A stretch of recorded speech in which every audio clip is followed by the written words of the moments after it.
और वापिस जी अगर आपको साउंड नहीं आ रही है री लॉगिन कीजिए, और मेरी आवाज़ या स्क्रीन जाने में कोई प्रॉब्लम आए तो मुझे ज़रूर बता दीजिएगा।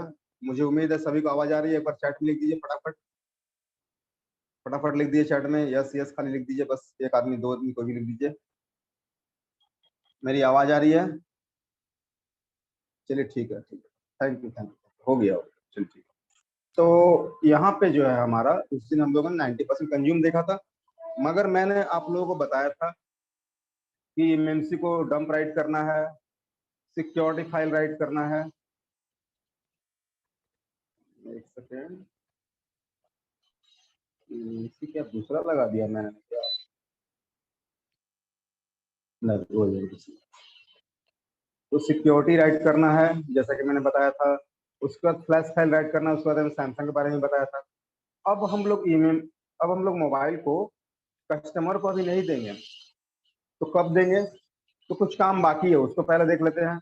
पहला काम, प्रोग्राम करने के बाद यूजर एरिया पार्ट में आइएगा, यूजर एरिया पार्ट यहाँ पे, और यहाँ से स्पेशल टास्क में जाना है और एमएमसी को रिसाइज कर देना है, रिसाइज डाटा और रीअलाइन पार्टीशन। उससे क्या होगा? तो उससे ये होगा कि जो अनवांटेड जगह, जैसे कि हमारा जो है यूएफआई ये रैंडम फ्लैश करता है, ये जब फ्लैश करता है तो पूरा मेमोरी लगभग फुल ही कर देता है। तो अनवांटेडली कुछ जगह जो है भर जाते हैं जिसको कि हमको खाली करना रहता है।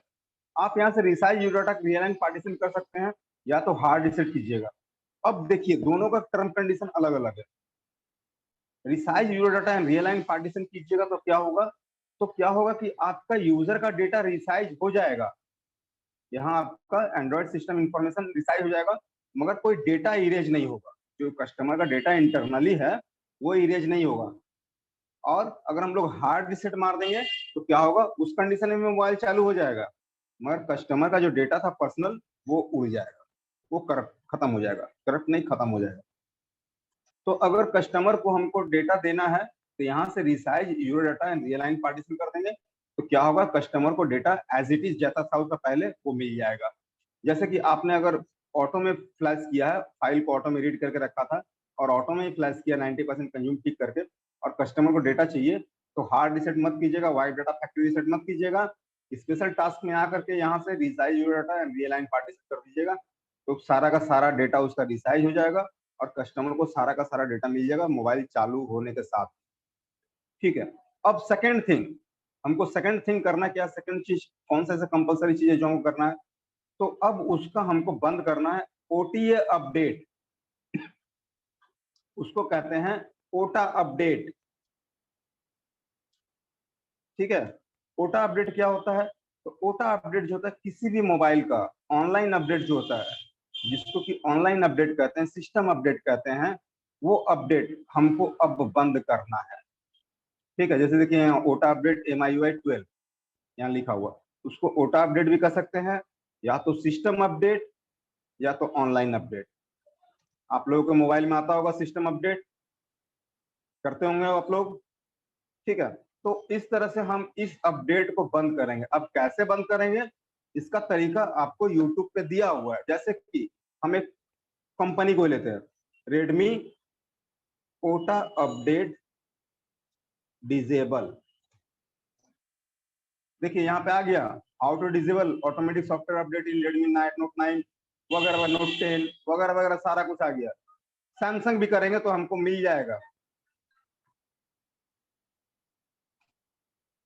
देखिए सैमसंग का stop Samsung update notification for any device. ठीक है। तो किसी भी तरीके से हमको उसका ओटा अपडेट बंद करना। हम 90% कंज्यूम ठीक किए, मोबाइल को ऑन किए, ऑन करने के बाद उसका रिसाइज करके हम ऑन भी किए, सब कुछ किए, अगर ओटा अपडेट बंद नहीं करेंगे ना तो क्या होगा? जैसे ही वो मोबाइल ऑनलाइन अपडेट होगा वापस से 90% कंज्यूम हो जाएगा, और वापस से अगर एमएमसी आपका सैमसंग का है तो एक बार उसको कर सकते हैं ठीक। अदरवाइज क्या होगा? अदर कंपनी का एमसी रहेगा तो क्या होगा? डिवाइस पार्टिशनिंग कंप्लीटेड हो जाने के बाद हम वापस उसको रिपार्टिशनिंग नहीं कर सकते हैं। किन्हीं को कोई परेशानी है तो पूछ लीजिए। 90% कंज्यूम ठीक होने के बाद बहुत समय ऐसा होता है कि कस्टमर को मोबाइल आप रिपेयर करके दिए, 90% कंज्यूम ठीक करके दिए, और वो मोबाइल आपके पास 10 दिन 15 दिन 1 महीने में अंदर रिटर्न आ गया, आप कस्टमर से अमाउंट रिचार्ज नहीं कर सकते, वापस नहीं मांग सकते हैं। क्यों? क्योंकि आपने 1000-1200 लेकर उसको ठीक किया पहले के, अब वो वापस से अगर वो चला आया तो वापस से आपका मेहनत वही लगा रहेगा, मगर आप कस्टमर से पैसा ले नहीं सकते।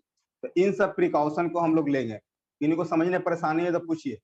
चलिए ठीक है, मोहित कुमार जी बोलिए। जी सर, जैसे आपके बता रहे थे कि डाटा उसका बच जाएगा, तो क्या जैसे कांटेक्ट फोटो सब रहेगा, ये सब बच जाएगा फ्लैश करने के बाद भी? हाँ, ऑटो में अगर डंप लिए हैं तो ध्यान दीजिएगा, जी अगर ऑटो में लिए हैं तो जी, जैसे कांटेक्ट है, फोटो है, ये सब बच जाएगा सब फिर? सब ऑटो में लिए हैं तो अगर ऑटो में उसका जी पिन पैटर्न पासवर्ड भी बचा रहेगा, ध्यान दीजिएगा इस बात को भी। जी जी उसको पिन पैटर्न पासवर्ड भी याद होना चाहिए अपना। जी ठीक है, जी जी जी। सारा कुछ बचा रहेगा उसको। ठीक है, तो अब आता है हमारा नेक्स्ट सवाल, किनका? मनोज जी का। हेलो। हाँ बोलिए। नमस्ते। नमस्ते जी। नमस्ते नमस्ते। जैसे कि आपने बोला कि इसका जो अपडेट बंद करके रखना है, अगर वो कस्टमर ने ऑनलाइन सेटिंग में जाकर के अपडेट किया तो होगा कि नहीं सर? सेटिंग से उसको अपडेट नहीं, उसको नोटिफिकेशन ही नहीं आएगा अपडेट का। जब उसको नहीं नहीं सर, नोटिफिकेशन ही नहीं आएगा, अगर उसने अगर नोटिफिकेशन। वापस से अगर उसने जाकर सेटिंग से चालू किया तो कस्टमर की फॉल्ट है, आपकी नहीं। आपको कस्टमर को बोल देना है कि इसको अपडेट नहीं करना ठीक है जी, वही पूछने के लिए बोल है। रहा नहीं था नहीं, आपको अब कस्टमर जबरदस्ती, हमने बंद करके दिया, हमने बोला कि आप एक काम करो तो इस दवाई को मत खाना, और उसने जबरदस्ती खा लिया, बीमार पड़ गया, तो अब उसमें गलती आपका तो नहीं है ना, वो सर। नहीं उसका नहीं नहीं गलती है, नहीं, ऐसा। गलती उसका है। हमको उसको मना कर देना है। हाँ ये बात भी सही है, मैंने बोला नहीं आप लोगों को। अभिषेक जी बोलिए। नहीं कुछ नहीं, जो अभी ओटा अपडेट के बारे में वो पूछ रहे थे ना, वही सवाल हमारा था, कंप्लीट हो गया। ओके चलिए ठीक है। तो यहाँ पे हमारा था सैमसंग के हो या कोई भी एमएनसी हो, हम कैसे उसको रिपार्टीशन करके 90% कंज्यूम ठीक करेंगे। अब उसके बाद आता है कुछ और भी चीजें हैं जिसको देख लेते हैं। ईएमसी फैक्ट्री रीसेट हम लोग जान गए, इसको करने से ईएमसी इरेज होगा। रीस्टोर सीआईडी आपका तब हाईलाइट होगा जब आप किसी ईएमसी का सीआईडी चेंज कीजिएगा। किसी ईएमसी का सीआईडी चेंज हुआ रहेगा तभी रीस्टोर सीआईडी हाईलाइट होगा। मगर इसमें एक बात यह है कि इसको हम लोग इस्तेमाल क्यों करते हैं। तो जैसे कि आपने किसी मोबाइल में ईएमसी लगाया, ऑन भी कर दिया, मगर फिर बाद में देखा कि अरे उसका तो ट्रैक ही कटा हुआ है नेटवर्क सेक्शन का या किसी और सेक्शन का। अब वो तो चालू तो हो सकता है, मगर अब बनाना बहुत लफड़ा है, या कुछ और वजह भी हो सकती है कि हमको इमरजेंसी वापस से चाहिए, क्योंकि इमरजेंसी आज के डेट में कीमती हो गई है। तो अब क्या करेंगे, उस इमरजेंसी का हमको वापस से राइट सीआईडी नहीं करना होगा, रीस्टोर मार देंगे तो उसका जो पुराना सीआईडी था वो वापस से चला आएगा। ठीक है, राइट सीआईडी मतलब हम लोग जानते हैं कि सीआईडी हम लोग कैसे राइट करेंगे। यहाँ से राइट सीआईडी करेंगे, जो हमारा सीआईडी नंबर है उसको डाल देंगे और यहाँ ओके कर देंगे, हमारा राइट हो गया। अपडेट एजेंसी फर्मवेयर, ये भी हम लोग जानते हैं कि अपडेट एजेंसी फर्मवेयर करने से क्या होता है। अब आता है हमारा नेक्स्ट लैन टेस्ट। तो लैन टेस्ट के लिए हम थोड़ा सा आप लोगों को एक चीज बताना चाहेंगे। थोड़ा सा इमेज खोल लेते हैं। सॉरी यहाँ नहीं है, वो यहाँ पे।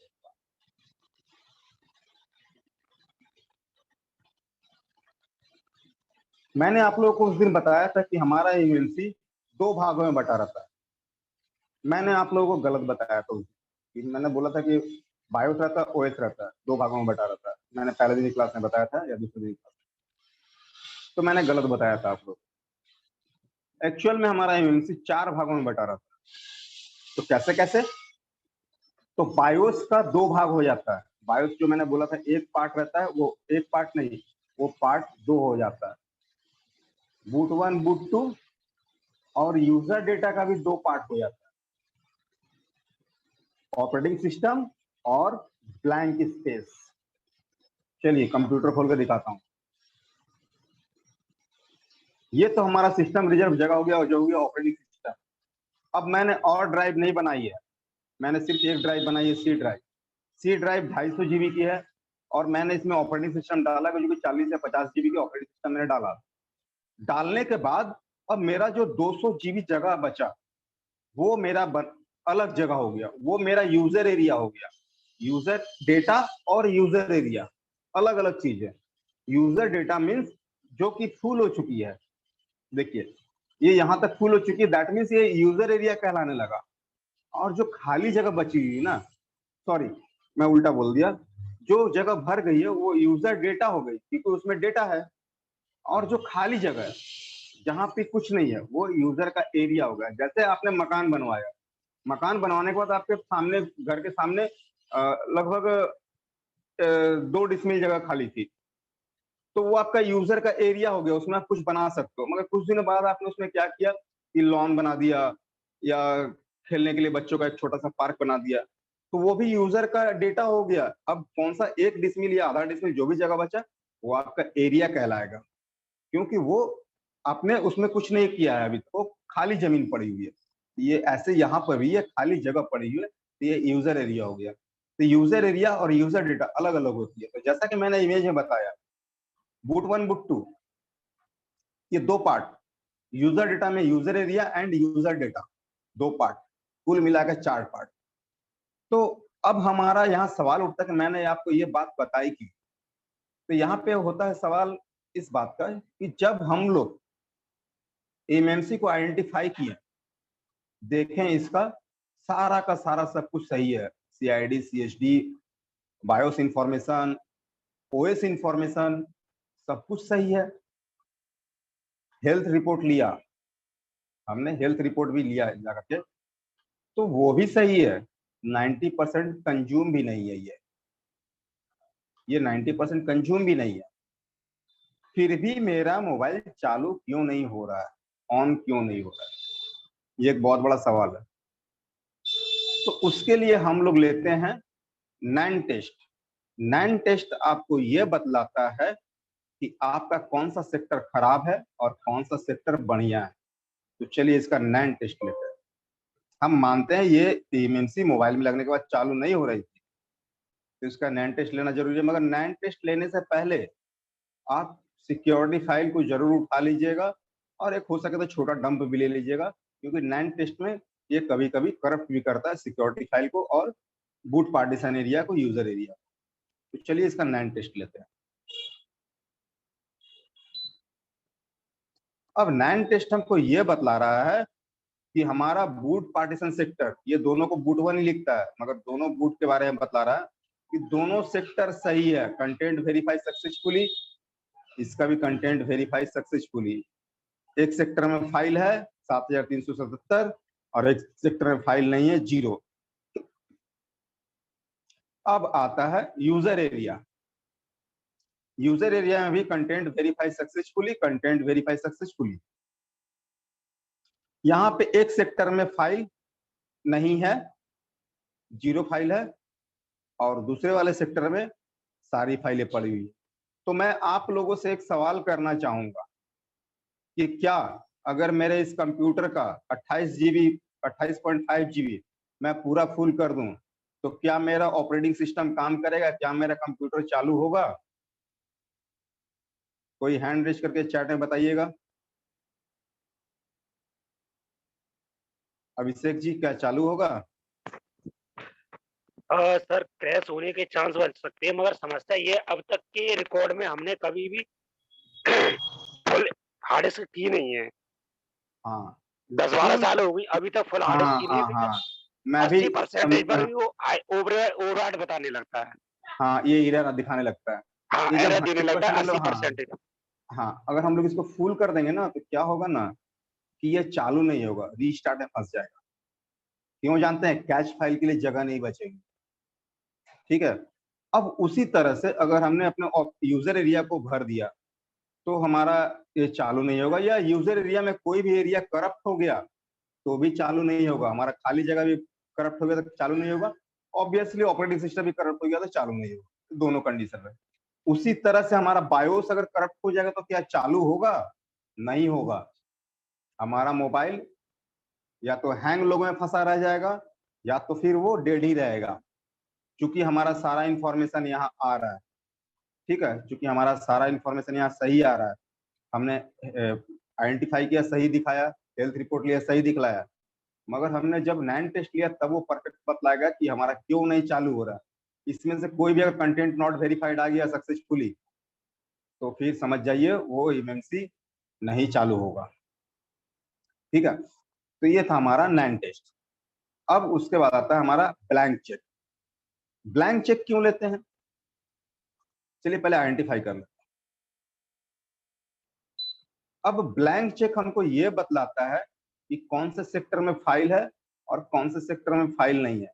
बहुत बार आप लोग एमएमसी आइडेंटिफाई कीजिएगा, एंड्रॉयड सिस्टम इंफॉर्मेशन नहीं दिखलाएगा, ठीक है। तो उस कंडीशन में हमको करना क्या चाहिए, देखिए एंड्रॉयड सिस्टम इंफॉर्मेशन नहीं दिखला रहा, मगर चूंकि मोबाइल हैंग उन लोगों पे था या किसी ने फॉर्मेट मारा, मोबाइल डेड हो गया और एंड्रॉयड सिस्टम इंफॉर्मेशन भी नहीं दिखला रहा है, तो उस कंडीशन में हम लोग कुछ नहीं करेंगे, ठीक है। हम लोग चुपचाप उसका एक ब्लैंक चेक लेंगे। ब्लैंक चेक लेने से हमको ये पता चल जाएगा कि हमारे कौन से सेक्टर में फाइल था और कौन से सेक्टर में फाइल नहीं था। अब देखिए बूट पार्टीशन 1 जिसको कहते हैं बूट 1, कंटेंट इज ब्लैंक, ठीक है। Boot 2 content is blank. तो यहाँ दोनों जगह कंटेंट नहीं है, कोई फाइल नहीं है। तो यहाँ फाइल नहीं भी रहने से कोई फर्क नहीं पड़ता है, क्योंकि हमारा ये सीपीयू जो है इसका, इस एमएमसी का सीपीयू वो क्वालकॉम था, मैंने आप लोगों को दिखाया था। चलिए वापस से आइडेंटिफाई करके दिखला देता हूँ। मैंने बतलाया था MSM 8226 क्वालकॉम सीपीयू है, और क्वालकॉम कहाँ से बूट करता है, यूजर एरिया से, ठीक है। तो अब चूंकि हमने ब्लैंक चेक लिया, ब्लैंक चेक में यहाँ पे कंटेंट ब्लैंक बतला रहा है, तो क्वालकॉम है तो कोई दिक्कत नहीं है, कोई दिक्कत नहीं है। मगर यही मीडिया टेक होता और यहाँ पे कंटेंट ब्लैंक होता ना, दैट मीन्स बहुत बड़ा प्रॉब्लम है। एक्सिनोस होता, कंटेंट ब्लैंक रहता तो प्रॉब्लम है। उसी तरह से spectrum, high silicon, content blank रहेगा तो दिक्कत है। अब अगर हमारा क्वालकॉम का है, यहाँ पे कंटेंट दिखा रहा है या नहीं दिख रहा कोई फर्क नहीं पड़ता। अगर यहाँ ब्लैंक हो गया ना, दैट मीन्स कुछ फाइल ही नहीं है उसमें। जब फाइल ही नहीं है तो यूजर एरिया फाइल क्या शो करेगा, यूजर डेटा क्या शो करेगा, कुछ नहीं करेगा। तो इस कंडीशन में आप लोग एक काम कीजिएगा, अगर ऐसा आया कस्टमर का मोबाइल और उसमें आपको फाइल नहीं शो कर रहा है, तो यूजर एरिया शो नहीं कर रहा है, तो चुपचाप उसको एक बार UEFI से इसी तरह यहीं से आप फ्लैश मार दीजिएगा, यहीं से सिर्फ फाइल सिलेक्ट कीजिएगा और फ्लैश मार दीजिएगा। उसके बाद वापस से आइडेंटिफाई कीजिएगा। उम्मीद है कि वो यूजर एरिया फाइल चलाएगा और सिक्योरिटी फाइल भी शो करने लगेगा। जैसा कि अभी कुछ देर पहले मैंने फर्स्ट टाइम जब आइडेंटिफाई किया था, तो आइडेंटिफाई तो हुआ था मगर यूजर एरिया फाइल शो नहीं कर रहा था। आप लोग वीडियो दोबारा देख लीजिएगा, वहाँ यूजर एरिया फाइल भी शो नहीं कर रहा था और हमारा ये इस जगह का सिक्योरिटी फाइल वगैरह शो नहीं कर रहा था। तो मैंने दोबारा से आइडेंटिफाई किया था, आप लोगों को ध्यान होगा ये इस बात। तो हम लोग एक बार उसको फ्लैश कर लेंगे, ठीक है। ये हमारा ब्लैंक चेक है, और इरेज मतलब हम जानते हैं पूरे एमएमसी को खाली करना। अब आता है स्पेशल टास्क। स्पेशल टास्क से अभी कुछ मत कीजिएगा। क्यों नहीं कीजिएगा, इसलिए नहीं कीजिएगा, अगर यहाँ पे आप सिक्योर वाइप ट्रिम करते हैं या एमएमसी फुल रिसेट करते हैं या कोर्स बूट करते हैं, तो आपके एमएमसी का जो है ना CID और CHD दोनों करप्ट हो जाएगा, दोनों। और आप जानते हैं कि CID हमारा अपर इंफॉर्मेशन है और CHD हमारा लोअर इंफॉर्मेशन है। ये दोनों अगर करप्ट हो गया तो ये ठीक कैसे होगा। ऑप्शन है, मगर सिर्फ सैमसंग के एमएमसी के लिए ऑप्शन है। आप उस एमएमसी का अपडेट एमएमसी फर्मवेयर कर दीजिएगा, और CID और CHD अगर किसी कारण से आपका करप्ट हो गया है, खराब हो गया है, तो वो रिपेयर हो जाएगा। मगर मान के चलिए अगर आपने यहाँ से सैंडिक्स का, SK हाइनिक्स का, तोशिबा का, फोर्सी का, माइक्रा का एमएमसी अगर आपने यहाँ से कुछ प्रोग्राम कर दिया, तो वो करप्ट हो जाएगा और उन सबों का अपडेट एमएमसी फर्मवेयर नहीं होता है। सैमसंग के अलावा किसी भी एमएमसी का अपडेट नहीं होता है फर्मवेयर। तो इस जगह का इस्तेमाल आप कर सकते हैं, मगर सैमसंग का एमएमसी का कीजिएगा, और सबसे पहले उसका एक बैकअप बना कर रख लीजिएगा एमएमसी का फर्मवेयर का, जैसा कि मैंने आप लोगों को दिखाया था कैसे बैकअप बनता है, ठीक है। तो ये हमारा सेक्शन था, प्रोग्राम सेक्शन, जहाँ की ये एरिया पूरा कवर अप होता है। आप लोगों को कोई सवाल होगा तो पूछ लीजिएगा, यहाँ मैं 1 मिनट के लिए रुकता हूँ, नहीं तो हम लोग दूसरे सेक्शन में जाएंगे।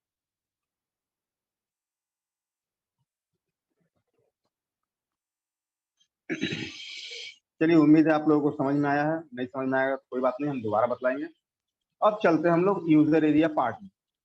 यूजर एरिया पार्ट, यहाँ तो मैंने आप लोगों को बतलाया था कि यहाँ से हम लोग सिक्योरिटी फाइल को रीड करते हैं, मगर यहाँ से हम लोग एक काम और भी कर सकते हैं। पूरे फाइल को भी रीड कर सकते हैं। ये आपका कैसा बनेगा, तो फ्लैश फाइल टाइप का बनेगा, सारा का सारा फाइल रीड होकर के फ्लैश फाइल बन जाएगा विद सिक्योरिटी फाइल। ये भी कर सकते हैं।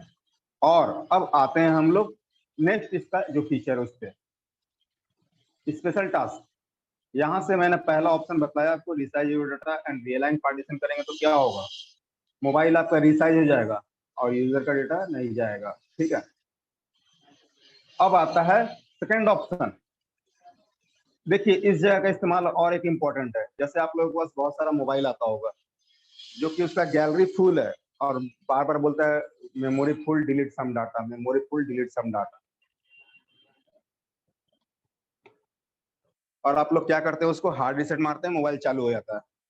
मगर उस कंडीशन में हमको हार्ड रीसेट मारने की जरूरत नहीं है। अगर कस्टमर को डेटा इंपॉर्टेंट है तो यहाँ से आके हम लोग ISP या MMC निकाल करके resize your data realign partition कर देंगे ना, तो भी कस्टमर का जो एक्चुअल खाली जगह वो उसको मिल जाएगा और मोबाइल के अंदर जो डेटा था वो भी सेफ रह जाएगा। अब आते हैं यहाँ next option, clear user lock code pin gesture fingerprint.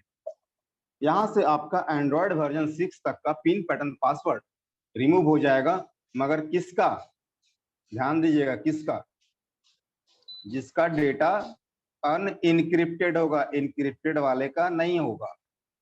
Encrypted का पिन पैटर्न पासवर्ड यहाँ गेस्चर लॉक कोड रिमूव नहीं होगा। ठीक है, और उसके बाद आता है बाईपास लॉक स्क्रीन की guard, Oreo equal to Oreo और लेस देन ओरियो। ओरियो हमारे एंड्रॉयड वर्जन 8 को कहते हैं। तो एंड्रॉयड वर्जन 8 और 8 से नीचे तक का जो मोबाइल है उसका स्क्रीन में जो भी लॉक लगा होगा इसको हम लोग बाईपास कर सकते हैं यहाँ से। मगर बाईपास करने से आपका डेटा तो बच जाएगा, मगर एक प्रॉब्लम है, तो वो भी वही अनइनक्रिप्टेड चाहिए। अगर डेटा में इंक्रिप्शन रहा, कोई बैंकिंग एप्स है या कोई सिक्योर डेटा है, तो फिर वो नहीं होगा। ठीक है, बैंकिंग ऐप सबसे इंपॉर्टेंस रखता है। बैंकिंग ऐप्स को हम लोग किसी भी तरह से हैक नहीं कर सकते, क्योंकि कस्टमर का मोबाइल हो सकता है कि 20,000 का हो या 10,000 का हो, मगर ऐसा हो सकता है कि उसके अकाउंट में करोड़ों हो। तो बैंकिंग ऐप्स का डेटा हम लोग कभी भी नहीं निकाल सकते हैं, इस बात को ध्यान रखिएगा। क्लियर FRP लॉक, कोई भी एंड्रॉइड वर्जन हो FRP लॉक आप यहाँ से हटा सकते हैं, कोई भी मोबाइल हो, सैमसंग, ओप्पो, वीवो, रियलमी, कुछ भी हो, रेडमी, कोई भी हो। फिर आता है यहाँ से नीचे फैक्ट्री रीसेट। ये करने से क्या होगा, तो आपका मोबाइल पूरा रीसेट हो जाएगा, कस्टमर का डेटा चला जाएगा, पिन पैटर्न पासवर्ड जो भी लगा वो भी चला जाएगा। मगर यहाँ ध्यान दीजिएगा कि हम लोग कॉलकॉम के मोबाइल का यहाँ से फैक्ट्री रीसेट नहीं करेंगे, या तो यहाँ से नहीं करेंगे तो बेटर है। हर मोबाइल में आपको वाइप डाटा फैक्ट्री रीसेट का ऑप्शन रहता है। किसमें नहीं रहता है, ओप्पो, रियलमी, वीवो में। तो ओप्पो, रियलमी और वीवो के लिए नीचे ऑप्शन दिया हुआ है, वो भी बताएं। बाकी सारे कंपनी में हमको वाइप डाटा फैक्ट्री रीसेट का ऑप्शन मिलता है। हम यहाँ से ना करके फिंगर इस्तेमाल करेंगे, वाइप डाटा फैक्ट्री रीसेट कर देंगे, मोबाइल FRP में फंसेगा, यहाँ से FRP रिमूव कर देंगे। अब उसके बाद आता है हमारा ओप्पो मास्टर क्लियर। यहाँ से आप ओप्पो और रियलमी के मोबाइल का पिन पैटर्न पासवर्ड रिमूव कर सकते हैं। कस्टमर का कुछ डेटा बचेगा, क्या क्या बचेगा, फोटो और वीडियो, उसके अलावा कुछ नहीं बचेगा। कस्टमर का फोटो और वीडियो बच जाएगा। यहाँ से अगर हम लोग मास्टर क्लियर करते हैं तो मास्टर क्लियर में भी एक ऑप्शन जो है wipe data and app data, यही 100% सक्सेस है। इसी ऑप्शन से हम ओप्पो और रियलमी के हर मोबाइल का पिन जो है लगा रहता है उसका मोबाइल में जो पिन डाला रहता है वो हट जाएगा और उसका डेटा भी बच जाएगा। ठीक है, तो नीचे लिखा हुआ वाइप डाटा, ये किसी मोबाइल में होगा, किसी में नहीं होगा। ये किसी मोबाइल का होगा और किसी मोबाइल में नहीं होगा। वाइप ऐप डाटा ओनली, ये भी किसी मोबाइल में और किसी में नहीं होगा। फॉर्मेट डेटा नहीं करेंगे क्योंकि मोबाइल डेड होने का चांस रहता है। ओप्पो, रियलमी के लिए सबसे सेफ तरीका है wipe data and app data. अब उसके बाद आता है हमारा वीवो। वीवो भी सेम कंडीशन, हम लोग वही काम करेंगे, wipe data and app data. यहाँ से करेंगे, हमारा पिन पैटर्न पासवर्ड सारा रिमूव हो जाएगा। FRP में फंसेगा कोई बात नहीं है, यहाँ से FRP रिमूव कर लेंगे हम लोग अपना। अब उसके बाद आता है हमारा मेजू रीसेट फ्लाइम अकाउंट। मेजू का मोबाइल यहाँ तो बहुत कम ही रेयरली बिकता है, चाइना में बहुत ज्यादा बिकता है। अगर वो चला है उसमें फ्लाइंग अकाउंट लगा रहता है, जैसे हम लोग हमारा रेडमी में एमआई अकाउंट रहता है, उसमें फ्लाइंग अकाउंट रहता है, उसको भी हम लोग यहाँ से रिमूव कर सकते हैं। रिसेट एमआई अकाउंट, किसी भी मोबाइल का आप एमआई अकाउंट यहाँ से रिमूव कर सकते हैं। एंड्रॉइड वर्जन कुछ भी हो, फर्क नहीं पड़ता है। अब यहाँ पे आता है डिसेबल एमआई क्लाउड सर्विस। अगर आपके मोबाइल में बार बार एमआई क्लाउड लग जा रहा है, आपने मोबाइल का एमआई अकाउंट लॉक रिमूव किया और जैसे ही वाईफाई कनेक्ट किया वापस एमआई अकाउंट चलाया, तो यहाँ पे आपका एंड्रॉइड वर्जन 8 तक का Oreo equal to Oreo less than Oreo, Android version 8 तक का आपका एमआई क्लाउड सर्विस यहाँ से रिमूव हो जाएगा परमानेंटली। ये था हमारा यूजर एरिया पार्ट। इन्हीं का एक सवाल है चैट में, ये करने से मोबाइल डेड भी होगा क्या? हैंड रेज कीजिएगा मदन दंगुल जी। मदन दंगुल जी क्या पूछ रहे थे समझ में नहीं आया। हाँ क्या पूछ रहे थे मदन जी? सर आपने चैट, हाँ FRP जो आपने बोला ना वो आसानी से हटेगा यहाँ से। ओप्पो का, रियलमी का वाइप डाटा ऐप डाटा कर देंगे, हट जाएगा। एफआरपी किया आएगा था तो मैंने, स्टार्ट, वो डेट हो गया था। आपने इस ऑप्शन से नहीं इस ऑप्शन से किया होगा। नहीं ऊपर का मैंने अभी तक कुछ नहीं तो 500 मोबाइल अनलॉक किया ऊपर वाले ऑप्शन से, मेरा तो एक भी नहीं हुआ था मेरा, इसलिए पूछा। नहीं ऐसा तो नहीं होता। ऊपर वाला मैं बोल रहा हूँ सबसे सेफ एंड सिक्योर है। वाइप डाटा ओनली, इससे मोबाइल हो सकता है अनलॉक हो ना हो, मगर डेड इससे भी नहीं होता है। वाइप ऐप डाटा ओनली, इससे मोबाइल अनलॉक हो या ना हो पता नहीं, मगर डेड नहीं हो सकता है। फॉर्मेट डाटा से ही डेड होता है, या तो फैक्ट्री रीसेट से डेड होगा। चलिए ठीक है, हाँ बोलिए मनोज जी। सर मैंने एक बार जेटेक से A3s अनलॉक किया था, वो सेट डेड हो गया था। डेड मतलब उसका जो अनलॉक में आपने क्या प्रेस किया था? Oppo unlock? अनलॉक में मैंने वाइप डाटा किया था। ओप्पो अनलॉक है उसमें, जेट प्लेक्स में मैं क्लास लूंगा तो उसमें दिखा दूंगा। ओप्पो अनलॉक है उसमें। है जी, मैंने किया। उसके बाद क्या हुआ, जो क्या बोलते हैं डाटा होता है ना सर, हाँ डाटा को कि कौन से रजिस्टर को मैंने जंपर मारा, उसके बाद मेरा मोबाइल सेट तब जाके ऑन हुआ, नहीं तो क्वालकॉम पोर्ट मात्र सिर्फ दिखा रहा था। सीएलके लाइन का रेजिस्टेंस उड़ गया होगा, आपका हाँ जी, मोबाइल हाँ जी, डेड हो CLK। गया था। सीएलके लाइन का रेजिस्टेंस आपने डैमेज कर दिया था, उसके बाद सीएलके को जंपर मारा तो मोबाइल चालू हुआ होगा। ये अलग हाँ जी, हाँ जी। मैटर, ये अलग मैटर है। ये अलग मैटर हो गया, ये आपने आपकी गलती की वजह से हुआ है सर। हाँ मोहित कुमार जी बोलिए। सर कह रहे हैं जो एमआई का एंट्री लॉक हो जाता है तो क्या डिसेबल करने से हट जाएगा परमानेंटली? एमआई का क्या बोला आप, कौन सा लॉक? एमआई अकाउंट का कोई भी सेट जैसे एंट्री लॉक रहता है एमआई हाँ अकाउंट, एंड्रॉइड 8 तक का यहाँ से हट जाए। एंड्रॉइड 8 तक का। हाँ जी ठीक। तो यहाँ पे हमारा इतना ही था। अब हम लोग आगे बढ़ते हैं। फैक्ट्री इमेज में देख सकते हैं हम लोग कि फैक्ट्री इमेज हमारा फ्लैशिंग सेक्शन है, यहाँ से हम लोग मोबाइल को फ्लैश कर सकते हैं। अब इसके बाद आता है सपोर्ट सेक्शन। शाहिद खान जी आ रहा हूँ मैं आपके पास, थोड़ा इसको खत्म कर लूँ। ये हमारा सपोर्ट सेक्शन है। सपोर्ट सेक्शन में यहाँ से हम लोग सॉफ्टवेयर डाउनलोड कर सकते हैं, अपने यूएफआई का सेटअप, या तो हम लोग डंप फाइल भी यहाँ से डाउनलोड कर सकते हैं। देखिए यहाँ डंप फाइल का सेक्शन दिया हुआ है, यहाँ से भी हम लोग डंप फाइल निकाल सकते हैं। ठीक है, यहाँ पे आपके इनिशियल छोटा हो बड़ा हो साइज के हिसाब से आपको डंप मिल जाएगा।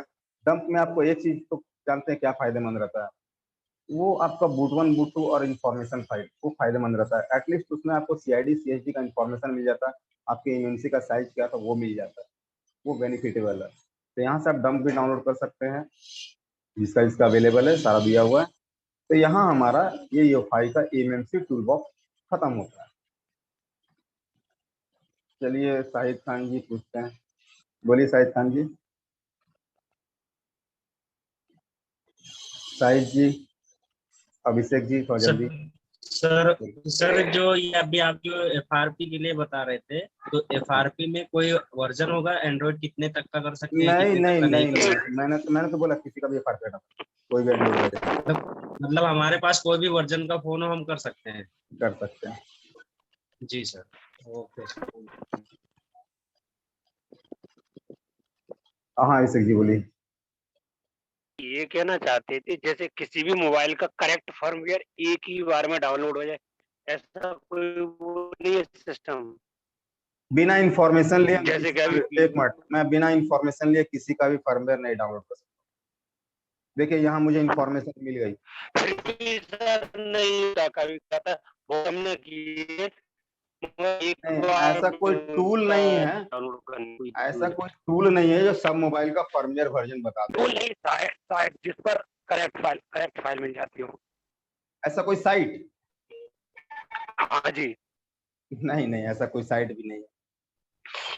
मेंटेन ठीक करना है सर। मुश्किल है ना, मेंटेन करना मुश्किल है किसी भी पूरे ऑल ओवर वर्ल्ड के मोबाइल का फाइल को मेंटेन करना बहुत मुश्किल है किसी वेबसाइट के लिए।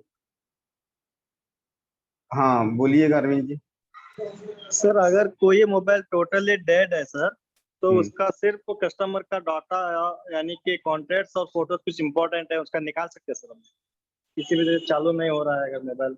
मोबाइल चालू नहीं हो रहा, ईएमसी चालू है ना उसका, हाँ ईएमसी सर। चालू है तो आप डेटा निकाल लीजिए सारा का सारा उसका, ठीक है। यहाँ से ऑटो में रीड कर लीजिए, ठीक है। ऑटो में रीड करके और जो उसका सेम मॉडल मोबाइल लीजिए, सेम मॉडल मोबाइल में उसी फाइल को राइट कर दीजिए, राइट करके सिक्योरिटी जो है उसका पुराना वाला ही चढ़ा दीजिए जो था मोबाइल एक्चुअल सिक्योरिटी, और उसको पिन पैटर्न पासवर्ड पता होना चाहिए, चालू हो जाएगा mobile data. Okay sir, thank you. तो अब हम लोग चलते हैं थोड़ा सा, मनोज जी बस क्लास को थोड़ा सा बढ़ाना था, कल से आप लोग का जीटैग लेना था। हाँ बोलिए। सर जैसे कि अभी वहाँ सर ने एक सवाल पूछा, किसी भी कस्टमर का डाटा सेम मोबाइल मिलने पे ही हम उस डाटा को रिकवर कर सकते हैं, नहीं तो नहीं कर सकते हैं? डेटा तो रिकवर मिल जाएगा, हम इसका डेटा भी रीड कर लेंगे यहाँ से, हम सारा का सारा डेटा रीड कर लिए यहाँ से, टिक आउट किए सब रीड कर, ठीक है। अब रीड करके जिस मोबाइल में हम डालेंगे तो सेम मॉडल होगा ना, और किसी मॉडल में नहीं ना डाल डाल सकते के? हैं, सबका फर्मवेयर एक नहीं ना होता, फर्मवेयर के साथ आपका डेटा भी इम्बेड है ना, ठीक है। डेटा और फर्मवेयर दोनों इम्बेड है ना। Redmi Note 9 का कैमरा कैपेसिटी और आप अगर Redmi Note 9 का कैमरा का फाइल हम अगर उठा कर डाल दें सैमसंग J2 में तो थोड़ी ना लेगा उसको, एक्सेप्ट नहीं करेगा ना, एक्सेप्ट थोड़ी ना करेगा उसको, यही बात है और कुछ। अब आता है हमारा एंड्रॉइड टूल बॉक्स, ये बस जस्ट लाइक आपका नॉर्मल टूल है, यूएमटी और मिरेकल की तरह वर्क करता है। अब यहाँ पे आपका यूएसबी फ्लैशिंग कर सकते हैं, यहाँ से आप यूएसबी फ्लैश किसी भी मोबाइल को कर सकते हैं, रेडमी हो, ओप्पो हो, वीवो हो। तो रेडमी में और ओप्पो में और रियलमी में आपका क्रेडिट लगता है, पैसा लगता है, वीवो का यहाँ से नहीं होता। तो यहाँ पे हम लोग अपना चिपसेट के हिसाब से काम करते हैं, कॉलकॉम है तो कॉलकॉम चूज करेंगे, मीडियाटेक है तो मीडियाटेक, स्पेक्ट्रम है तो स्पेक्ट्रम, और यहाँ आपको मॉडल चूज करने के लिए दिया हुआ है। तो चलिए ओप्पो का चूज करते हैं हम लोग मॉडल। ओप्पो में देख सकते हैं जो भी आपका क्रेडिट फ्लैश वाला है वो आप क्रेडिट फ्लैश यहाँ से आप ले सकते हैं, क्रेडिट फ्लैश मोबाइल जितना क्रेडिट लगेगा आपको बता देगा यहाँ पे। देखिए क्या है इसका, नहीं इसका क्रेडिट नहीं बतला रहा, दैट मीन्स ये नहीं होगा इसमें। चलिए और कुछ मोबाइल देखते हैं, कुछ मॉडल और भी जिसमें ऑथ लिखा हो। और यहाँ से मेरा ऑथ ही हट गया, ये अपडेट में कुछ एरर आया है इसके, तो यहाँ से ऑथेंटिकेशन नहीं दे रहा, दैट मीन्स ये क्रेडिट फ्लैश भी अब बंद हो गया इसका। हाँ यहाँ से बंद हो चुका होगा या तो फिर मेरे अपडेट में कुछ प्रॉब्लम होगा तो इस वजह से ऐसा आ रहा है, नहीं तो यहाँ से हम लोग ओप्पो और रियलमी के मोबाइल को फ्लैश कर सकते हैं पैसे लगा के। और कोई भी मॉडल हम लोग चिपसेट के हिसाब से यहाँ से फ्लैश कर सकते हैं। बस यहाँ सिर्फ हमारा नॉर्मल यूएमटी जैसा व्यवहार करते हैं हम लोग, मिरेकल जैसे यूज करते हैं, लॉक टूल जैसे यूज करते हैं, उस तरह से हम लोग इसका इस्तेमाल यहाँ कर सकते हैं। सर्विस टैब है, यहाँ से आप लोग IMEI रिपेयर कर सकते हैं, ठीक है। इस जगह से आप लोग IMEI रिपेयर कर सकते हैं चिपसेट के हिसाब से, कॉलकॉम है तो कॉलकॉम के हिसाब से, मीडियाटेक है तो मीडियाटेक के हिसाब से, और अपना स्पेक्ट्रम है तो स्पेक्ट्रम के हिसाब से आप लोग अपना IMEI रिपेयर कर सकते हैं यहाँ से। इसके बाद आता है एडीबी सेक्शन। एडीबी सेक्शन में हमारा जो है, अभी कुछ देर पहले जब मैंने बताया था 90% कंज्यूम के बारे में, कंज्यूम बताने के बाद मैंने बोला था resize user data and realign partition करने के लिए, और उसके बाद मैंने बोला था ओटा अपडेट डिसेबल करने के लिए। तो ओटा अपडेट डिसेबल रियलमी और ओप्पो का आप यहाँ से कर सकते हैं एडीबी चालू करके। मोबाइल को ऑन कर लीजिएगा, ऑन करने के बाद एडीबी कैसे चालू करते हैं आप लोगों को पता होगा, यूएसबी डब्ल्यू ओईएम अनलॉक को ऑन कर देंगे तो हमारा मोबाइल का एडीबी चालू हो जाता है। ऑन मोड में मोबाइल को कनेक्ट करेंगे यहाँ, डिवाइस को आइडेंटिफाई कर लेंगे।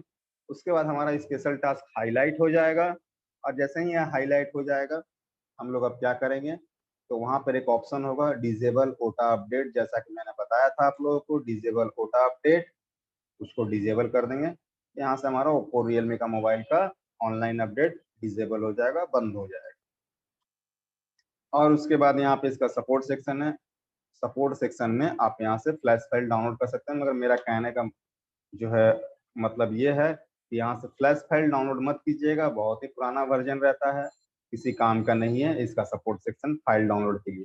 डंप फाइल के लिए इसका सपोर्ट सेक्शन बेटर है, यहाँ से आप डंप डाउनलोड कर सकते हैं, मगर फ्लैश फाइल मत कीजिएगा, इससे लेटेस्ट फाइल आपको गूगल पे ही मिल जाएगा।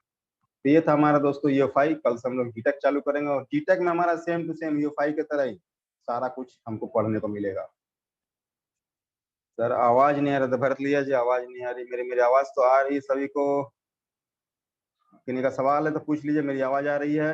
अभिषेक जी, अल्ताफ शेख जी। आ रही है सर, साफ आवाज आ रही है, बिल्कुल क्लीन। चलिए ठीक है सर। तो किन्हीं का कोई सवाल हैंड रेज कर लीजिएगा, कल से हमारा जीटेक चालू होगा। सर तो आपको व्हाट्सएप पर उसका वीवो का फर्मवेयर का जो वर्जन है उसका सेंड कर देंगे, फाइल एक लिंक डाल दीजिएगा। ठीक है, मैं ट्राई करूंगा कि मिल ही जाए, मैं आपको भेज दूंगा, मिलते ही भेज दूंगा। ठीक है, ठीक है सर, ठीक। ओके।